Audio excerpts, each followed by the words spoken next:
من يهده الله فلا مضل له ومن يضلل فلا هادي له وأشهد أن لا إله إلا الله وأشهد أن محمدا عبده ورسوله أما بعد فإن خير الحديث كتاب الله وخير الهدي هدي محمد صلى الله عليه وسلم وشر الأمور محدثاتها وكل محدثة بدعة وكل بدعة ضلالة وكل ضلالة في النار. فأعوذ بالله من الشيطان الرجيم. بسم الله الرحمن الرحيم.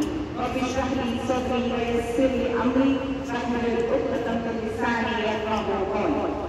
تمام اسلام سے استقبال کرتی ہوں. السلام علیکم ورحمۃ اللہ وبرکاتہ.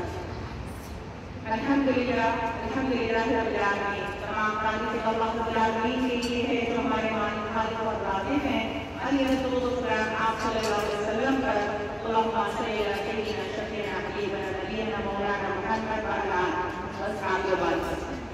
الحمدللہ جیسے کہ آپ نام جانتے ہیں گزشتہ ماہ میرا جو ہے ٹاپک تھا اللہ کے نزدیک سب سے محبوب اعمال، جس کا آپ کے پاس تک پہنچے تھے 5 پوائنٹ، جس کے اور 5 پوائنٹس جو ایکسٹرا اور 5 کے جو اللہ کے نزدیک سب سے محبوب اعمال ہیں، اس کا ایک سیکنڈ پارٹ آپ کے سامنے جو کہ آپ نے پوسٹرس میں دیکھ چکے ہیں وہ جو ہے اس کے تعلق سے انشاءاللہ ہم خلاصہ کریں گے. اللہ تعالیٰ ہم عمل کی توفیق عطا فرمائے.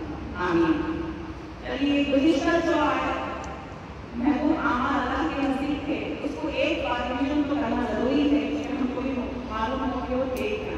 تو تھوڑا ریویژن ایک تسلسلی طور پر کریں گے کہ سب سے پہلے آپ صلی اللہ علیہ وسلم نے جس طریقے سے صحابہ کو اللہ کے نزدیک جو سب سے محبوب اعمال ہیں اس میں سب سے پہلے اللہ کی طرف زیادہ توجہ کی محبت ہے. سب سے پہلے معیار یہ بنا کہ اللہ سے محبت.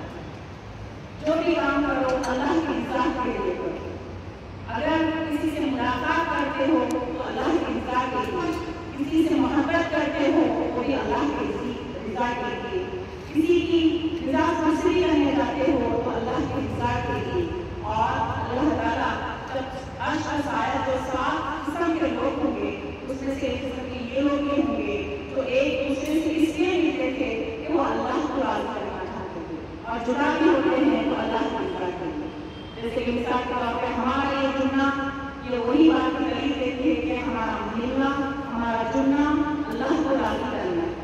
اللہ تعالیٰ سے وہ دعا کروں کہ اللہ کو عرش کا سایہ نصیب کرنا، ان لوگوں میں شامل کر دے جب کسی کا سایہ نہ ہوگا انہیں اللہ کا عرش کا سایہ نصیب کرنا. آمین. تو پہلے لوگ وہی ہوں گے.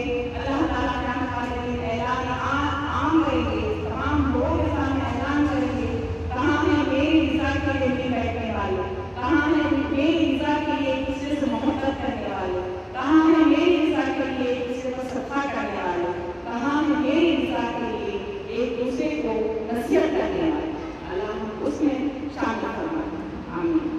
دوسرا پوائنٹ یہ تھا کہ ہمیشہ اللہ کے ذکر سے اپنی زبان کو تر کرتے ہیں. اللہ ہمارے دلوں کو دل سے ملتا ہے جب ہم اللہ کے ذکر سے ہمیشہ اپنی زبان کو تر رکھتے ہیں. اٹھتے بیٹھتے چلتے پھرتے تب ہمیشہ اللہ کا ذکر اپنی زبان کو رکھنا چاہیے. جیسا کہ ہم مثال دیتے ہیں ہم ہمیشہ دعا کرتے ہیں کہ اللہ ہمارے آخری وقت کلمہ نصیب. تو کلمہ کب نصیب ہوگا میری بہنوں جب ہماری زبانیں زندگی میں باحیات رہے اور چلتے پھرتے ہماری زبانیں پہ کلمہ طیبہ اور اللہ کا ذکر رہے گا تبھی ہمارے لیے وہ آخر وقت ہمارا زبان میں کیا ہے اللہ کے ذکر سے کرے انشاءاللہ.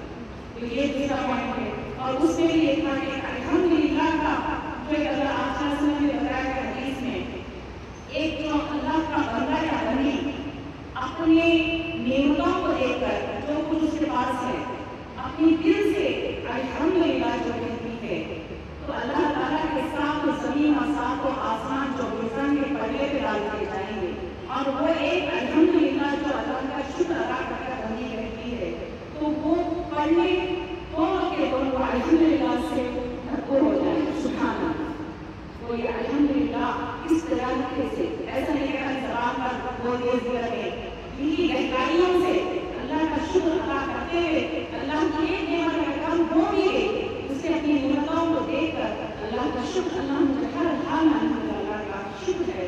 تو یہ الحمدللہ اللہ کے بہت نزدیک محبوب اعمال ہیں.